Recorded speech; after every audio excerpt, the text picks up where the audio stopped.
when the AP was excluded a few days ago, and this is obviously, for those of you following this, a long-running drama, both Fox News and Newsmax signed the statement saying this is bad, please let the AP back in. Right. How do you imagine the White House Correspondents Association is going to react to this latest announcement, taking away their power to determine who's in the pool? Well, I mean, they've already issued a statement opposing. Well, the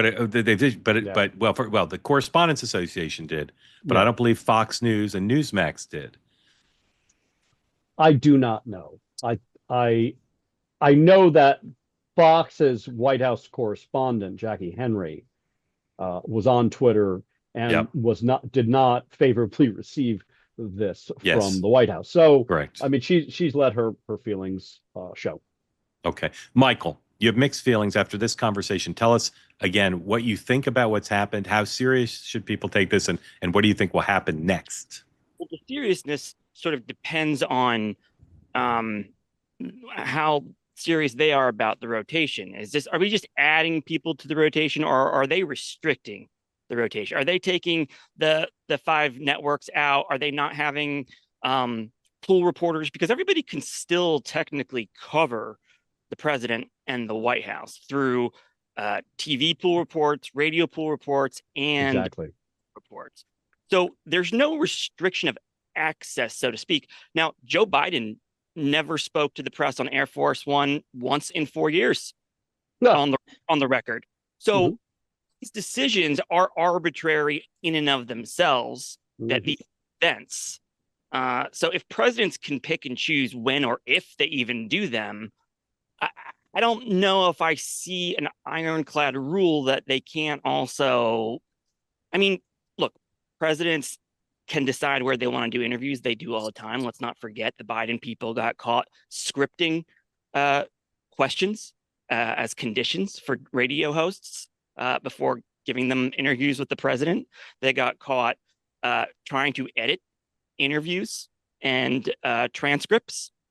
They got caught trying to pre-screen questions or directing or telling the president which reporters to choose on a note card and everything. That's not particularly unusual, but it was very controlled access to a historically inaccessible White House.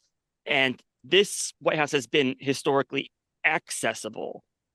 So I give them a lot of credit in some ways. I just assumed that this is just like them trying to be provocative and pick a fight. Now, because they like to bust norms, because they get to they continue setting up the Democrats as the defenders of unpopular institutions. What is more unpopular than everybody hates the media, dude? Not just the media, but the White House, the Washington media. Biden people didn't hide that. They hated the Washington. Oh man, right. So I don't know. This is why I have mixed feelings about it, and I'm a big proponent for the press. So I also don't know but why, Mark? Why does the AP want to die on this hill in the first place? No one else is. Why do I need to be careful of what I say, just because my bosses probably don't want me to give too much of my opinion, because I'm rather crotchety and contrarian when it comes to the rest of the press corps about this. So my guess is if they could turn the clock back, they'd find a way to handle it differently. But having run up the hill. Well, they had no choice but to die on the hill. What I can tell you about this in my conversations with the White House at the highest levels about this fight throughout this period, when AP started to wrap itself in the Constitution and say that this was a First Amendment fight and a First Amendment fight, and then the White House Correspondents Association joined in on that, and I understand why. And then when the Associated Press decided to file a lawsuit, the White House's position on this, though it had picked this fight and set it up, was, well, we now cannot accede to the Associated Press's demands because we are now admitting they were right and that this is a First Amendment case. And in the view of the White House, it is not.